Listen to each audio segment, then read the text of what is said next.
ভারত কেন বাংলাদেশ সেনাবাহিনীকে ভয় পায়? মহাবিপদে ভারত। শেখ হাসিনা সরকারের পতনের পর শেখ হাসিনা কিন্তু পালিয়ে গিয়ে ভারতে আশ্রয় নিয়েছে। এতে করে বেশ টেনশনে পড়ে গেছে ভারতের দাদারা। ভারতের অনেক সংসদ সদস্যরা তো বাংলাদেশ দখলের হুমকিও দিয়েছে। কারণ বাংলাদেশে বর্তমানে যেসব উপদেষ্টা ও ডক্টর মোহাম্মদ ইউনূস ক্ষমতায় আছেন তারা কিন্তু সকলেই ভারত বিরোধী।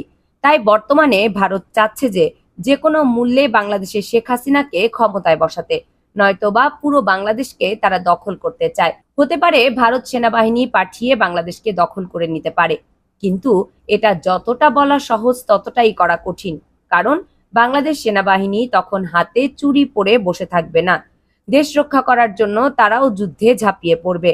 বাংলাদেশ সেনাবাহিনী পৃথিবীর অন্যতম শক্তিশালী একটি সেনাবাহিনী এবং বর্তমানে বাংলাদেশ সেনাবাহিনীতে 2,60,000-এর মতো অ্যাক্টিভ সৈন্য রয়েছে। এছাড়াও বাংলাদেশ সেনাবাহিনীতে রয়েছে অত্যাধুনিক মারণাস্ত্র, যেগুলো ভারতের ঘুম হারাম করে দিতে পারে। আপনারা হয়তো ভাবতে পারেন যে ইন্ডিয়ার সেনাবাহিনী তো বাংলাদেশের চেয়ে সাইজে অনেক বড় এবং তারা অনেক বেশি শক্তিশালী, তাহলে বাংলাদেশ কিভাবে ভারতের সাথে পারবে? আসলে ভারতীয় সেনাবাহিনী পৃথিবীর অন্যতম শক্তিশালী বৃহৎ একটি সেনাবাহিনী হলেও তারা সর্বশক্তি বাংলাদেশের বিরুদ্ধে প্রয়োগ করতে পারবে না। কারণ বাংলাদেশ দখল করতে হলে ভারতের কমপক্ষে 25 থেকে 30 ডিভিশন সৈন্যের প্রয়োজন আছে। সেখানে ভারতের হাতে রয়েছে মাত্র 40 ডিভিশন সৈন্য, যার বেশিরভাগ চীন ও পাকিস্তান বর্ডারে নিয়োজিত থাকে। ফলে ভারত কখনোই পূর্ণ শক্তি দিয়ে বাংলাদেশে হামলা করতে পারবে না। ফলে বাংলাদেশে হামলা করা মানে ভারতের নিজের খুদে বাস দেওয়ার মতো। এছাড়াও বাংলাদেশ একটি নদীমাতৃক দেশ। বাংলাদেশ জুড়ে ছড়িয়ে ছিটিয়ে রয়েছে শত শত নদী, যেখানে ভারী কোনো অস্ত্র চলবে না, অর্থাৎ ভারী যুদ্ধ ট্যাঙ্ক, ভারী আর্টিলারি এগুলো কিন্তু বহন করা যাবে না বাংলাদেশের মাটিতে। ফলে বাংলাদেশে যদি সব রোড ব্লক করে দেয়, তাহলে ভারত কখনোই বাংলাদেশের সাথে পূর্ণ শক্তি নিয়ে যুদ্ধ করতে পারবে না। এসব দিক বিবেচনা করলে ভারত কখনোই আমাদের প্রতিপক্ষ নয়। ভারত আমাদের সাথে যুদ্ধে টিকতে পারবে না। এছাড়াও বাংলাদেশের আরেকটি বড় শক্তি হলো বাংলাদেশের আধা সামরিক বাহিনী বা প্যারামিলিটারি বাহিনী। বাংলাদেশের প্যারামিলিটারি বাহিনী পৃথিবীর সবচেয়ে বৃহত্তর বাহিনী। প্রায় 68 লক্ষ প্যারামিলিটারি বাহিনী রয়েছে বাংলাদেশ সেনাবাহিনীতে, যারা সকলেই অস্ত্র চালাতে জানে। ফলে এত বড় বাহিনীর সামনে ভারত কখনোই দাঁড়াতে পারবে না। প্যারামিলিটারি কথা বাদই দিলাম, শুধুমাত্র বাংলাদেশ সেনাবাহিনীর সামনে দাঁড়ানোর মতো ক্ষমতা ভারত সরকারের নেই। এমনকি আপনি জানলে অবাক হবেন যে বাংলাদেশ সেনাবাহিনীতে খুব শীঘ্রই আরো ভয়ঙ্কর সব মারণাস্ত্র যুক্ত হচ্ছে। বাংলাদেশ বর্তমানে তুরস্ক, চীন, রাশিয়া এবং আমেরিকার কাছ থেকে ভয়ঙ্কর সব যুদ্ধাস্ত্র ক্রয় করছে, যেগুলো দেখলে তো ভারত প্যান্টে হিসু করে দেবে। দর্শক, এবার আমি আপনাদেরকে বাংলাদেশের আপকামিং বেশ কয়েকটি অস্ত্র দেখাবো, যেগুলো দেখলে মোদী সরকার নড়েচড়ে বসবে এবং ভারতের সকল মানুষ ভয় পায়। বাংলাদেশের এই অস্ত্রগুলোর সামনে মিয়ানমার কেন, ভারতও 10 বার উঠবে আর বসবে। এবং এই অস্ত্রগুলো যুক্ত হওয়ার পরে বাংলাদেশে হবে দক্ষিণ এশিয়ার অন্যতম শক্তিশালী একটি দেশ।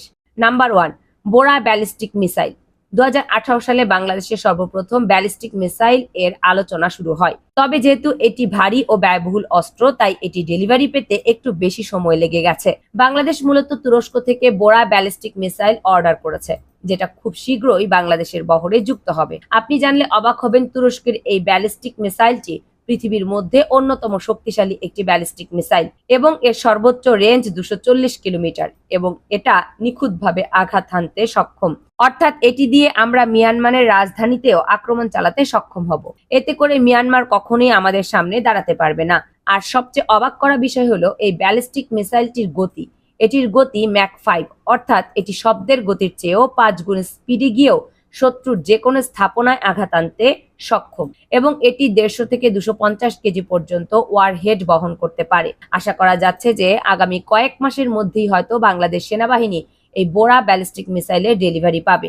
Number 2, attack helicopter. দর্শক, আপনারা হয়তো জানেন যে বাংলাদেশ সেনাবাহিনীর কাছে কোনো রকম অ্যাটাক হেলিকপ্টার নেই, অথচ আমাদের পার্শ্ববর্তী দুই দেশ ভারত এবং মিয়ানমারের হাতে কিন্তু বিপুল সংখ্যক হেলিকপ্টার রয়েছে। বিশেষ করে মিয়ানমারের হাতেও কিন্তু 9টি অ্যাটাক হেলিকপ্টার রয়েছে।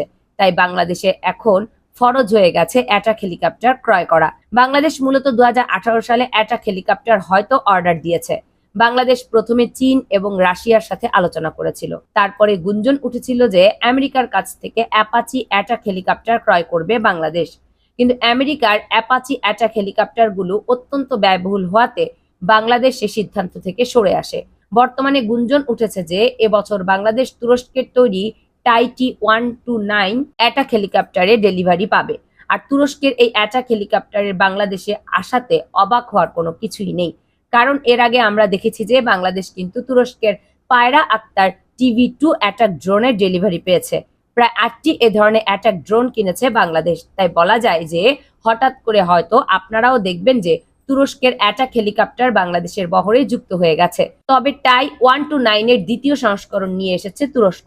তবে আমার মতে তুরস্কের এই দ্বিতীয় সংস্করণে অ্যাটাক হেলিকপ্টার নিলে হয়তো ভালো হবে, কারণ এই অ্যাটাক 2 হেলিকপ্টারটি কিন্তু অত্যন্ত ক্ষমতা সম্পন্ন এবং তুরস্কের তৈরি এই ভারী অ্যাটাক হেলিকপ্টারটি আমেরিকার তৈরি অ্যাপাচি অ্যাটাক হেলিকপ্টারের সমকক্ষ বলে ধারণা করা হচ্ছে। অনেকের মতে এটি আমেরিকার তৈরি অ্যাপাচি অ্যাটাক হেলিকপ্টারের চেয়েও অধিক ক্ষমতা সম্পন্ন এবং অধিক শক্তিশালী। তাই আমার মতে তুরস্কের অ্যাটাক হেলিকপ্টারের চেয়ে অ্যাটাক 2 অধিক ক্ষমতা সম্পন্ন হওয়ায় আমি মনে করি যে তুরস্কের অ্যাটাক 2 হেলিকপ্টারটি কেনায় বাংলাদেশের জন্য বেশি ভালো হবে। তারপরও অ্যাটাক হেলিকপ্টারও কিন্তু খারাপ না, তুরস্কের T-129 হেলিকপ্টারটিও কিন্তু যথেষ্ট ভালো। আর তুরস্কের এই অ্যাটাক 1 হেলিকপ্টারটি হয়তো কিছুদিনের মধ্যে বাংলাদেশের বহরে যুক্ত হবে। মোট 8টি এ ধরনের অ্যাটাক হেলিকপ্টার অর্ডার দিয়েছে Bangladesh. Number 3, medium range air defence system বা মিডিয়াম রেঞ্জের আকাশ প্রতিরক্ষা ব্যবস্থা। বাংলাদেশ 2019 সাল থেকে আকাশ প্রতিরক্ষার বিষয়ে গুরুত্ব দিয়ে আসছে এবং একবিংশ শতাব্দীর চ্যালেঞ্জ মোকাবেলায় বাংলাদেশ সিদ্ধান্ত নেয় যে medium range air defence system ক্রয় করবে। তারই ধারাবাহিকতায় বাংলাদেশ চীন, তুরস্ক এবং বিমানের সাথে বৈঠকে বসে এবং তুরস্কের কাছ থেকে মিডিয়াম রেঞ্জের মিসাইল আকাশ প্রতিরক্ষা ব্যবহার অর্ডার করে বাংলাদেশ সেনাবাহিনী এক regiment missile medium range defence system order দিয়েছে, যা খুব দ্রুত বাংলাদেশ সেনাবাহিনীর বহরে যুক্ত হবে এবং এর রেঞ্জ 50 থেকে 60 কিলোমিটার। অর্থাৎ বাংলাদেশের ভূখণ্ডের দিকে ছুটে আসা যে কোনো প্রকার অ্যাটাক হেলিকপ্টার, ড্রোন, যুদ্ধ বিমান সবকিছুই মাঝ আকাশে ধ্বংস করে দিতে সক্ষম এই মিসাইল এয়ার ডিফেন্স সিস্টেম। এই এয়ার ডিফেন্স সিস্টেম বাংলাদেশের বহরে যুক্ত হয়ে গেলে ভারত ও মিয়ানমার বাংলাদেশের দিকে চোখ তুলে তাকানোর সাহস পাবে না। দর্শক, আর আপনি একটা জিনিস কি খেয়াল করেছেন, বাংলাদেশ কিন্তু 2024 সালে ভারী ভারী সব অত্যাধুনিক অস্ত্রগুলো তুরস্কের কাছ থেকে ক্রয় করছে। এটা কিন্তু অনেক ভালো সংবাদ। কেন এতদিন আমরা চীন, রাশিয়া এবং ব্রিটেনের কাছ থেকে অস্ত্রশস্ত্র ক্রয় করতাম? এতে করে আমাদের টাকাগুলো খ্রিস্টানদের হাতে চলে যেত। কিন্তু তুরস্ক যেহেতু একটি মুসলিম দেশ, তাই আমাদের টাকাগুলো তুরস্কের কাছেই জমা থাকতো। শুধু তাই নয়, তুরস্কের অস্ত্রের মান কিন্তু অন্যান্য দেশের তুলনায় যথেষ্ট ভালো, যা আমরা রাশিয়া ইউক্রেন যুদ্ধ এবং হামাস ইসরায়েল যুদ্ধে দেখেছি। Number 4, panther হাউজার artillery system. দর্শক, প্যান্থার হাউজার আর্টিলারি সিস্টেম কিন্তু বর্তমান যুগের অন্যতম ভয়ঙ্কর একটি অস্ত্র। আর যুদ্ধক্ষেত্রে আর্টিলারিকে বলা হয় শত্রুপক্ষের যমদূত। এই আর্টিলারি ফায়ার পাওয়ারের মাধ্যমে সৈন্যরা কিন্তু একের পর এক অঞ্চল দখল করতে পারে। এ কারণে অনেকে একে যুদ্ধক্ষেত্রের বিধাতা বলে থাকে। যাদের আর্টিলারি বহর যত বেশি ক্ষমতা সম্পন্ন, যুদ্ধক্ষেত্রে তারাই এগিয়ে থাকবে।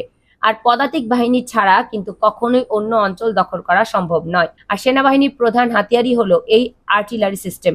বাংলাদেশ মূলত কতগুলো হাউজার আর্টিলারি সিস্টেম অর্ডার দিয়েছে তা জানা যায়নি। বাংলাদেশ মূলত তুরস্কের প্যান্থার হাউজার আর্টিলারি সিস্টেম অর্ডার দিয়েছে। আর তুরস্কের এই আর্টিলারি সিস্টেমটি কিন্তু যথেষ্ট ব্যয়বহুল এবং যথেষ্ট শক্তিশালী। বাংলাদেশ সেনাবাহিনীর হাতে যদি এই প্যান্থার হাউজার আর্টিলারি সিস্টেম চলে আসে, তাহলে ভারত এবং মিয়ানমারের সেনাবাহিনীর তুলনায় বাংলাদেশ সেনাবাহিনী আরও এক ধাপ এগিয়ে থাকবে এবং যুদ্ধক্ষেত্রে বাংলাদেশ সেনাবাহিনীর প্রতিপক্ষরা সবসময় ভয় থাকবে। আর প্যান্থার হাউজার আর্টিলারি সিস্টেমের মূলত 155 mm এবং 190 mm এর আর্টিলারি সেল ব্যবহার করা হয়, আর যেগুলো বাংলাদেশেই তৈরি হচ্ছে। ফলে যুদ্ধক্ষেত্রে বাংলাদেশ আরও এক ধাপ এগিয়ে থাকবে। নাম্বার 5, সাবমেরিন কিলার অ্যাটাক হেলিকপ্টার বা এন্টি সাবমেরিন হেলিকপ্টার। দর্শক, বাংলাদেশ 2018 সালে মূলত ইতালি থেকে 2টি এন্টি সাবমেরিন হেলিকপ্টার অর্ডার দিয়েছে। সেগুলো এখনো ডেলিভারি পায়নি বাংলাদেশ। হয়তো এবছরই ইতালি থেকে এই এন্টি সাবমেরিন অ্যাটাক হেলিকপ্টারগুলো ডেলিভারি পাবে বাংলাদেশ। দর্শক, আপনারা হয়তো জানেন যে আমাদের পার্শ্ববর্তী দুটি দেশ ভারত এবং মিয়ানমার উভয়ের কাছেই কিন্তু সাবমেরিন রয়েছে। ভারতের কাছে অনেকগুলো সাবমেরিন রয়েছে এবং মিয়ানমারের হাতে রয়েছে 3টি সাবমেরিন। সেগুলোকে ধ্বংসের জন্য বাংলাদেশ সেনাবাহিনীর হাতে বা বাংলাদেশ নৌবাহিনীর হাতে কিন্তু তেমন কোনো অস্ত্র ছিল না। সম্প্রতি বাংলাদেশ নৌবাহিনীতে যুক্ত হতে চলেছে সাবমেরিন কিলার অ্যাটাক হেলিকপ্টার। এটি দিয়ে বাংলাদেশ নৌবাহিনী অনায়াসে মিয়ানমারের সাবমেরিনগুলোকে ধ্বংস করে দিতে পারবে সাগরের গভীরেই। এমনকি ভারতের সাবমেরিনগুলোকেও ধ্বংস করতে সক্ষম হবে এই অ্যান্টি সাবমেরিন কিলার হেলিকপ্টারটি। হয়তো আগামী কয়েক মাসের মধ্যে আমরা দেখব যে বাংলাদেশের বহরে 2টি এন্টি সাবমেরিন কিলার হেলিকপ্টার যুক্ত হয়েছে। দর্শক, এই সব অস্ত্র ছাড়াও আরো বিভিন্ন অস্ত্র বাংলাদেশ সেনাবাহিনীর বহরে যুক্ত হবে 2024 সালে। কামরুন নাহার রাখি, কেএনআর মিডিয়া।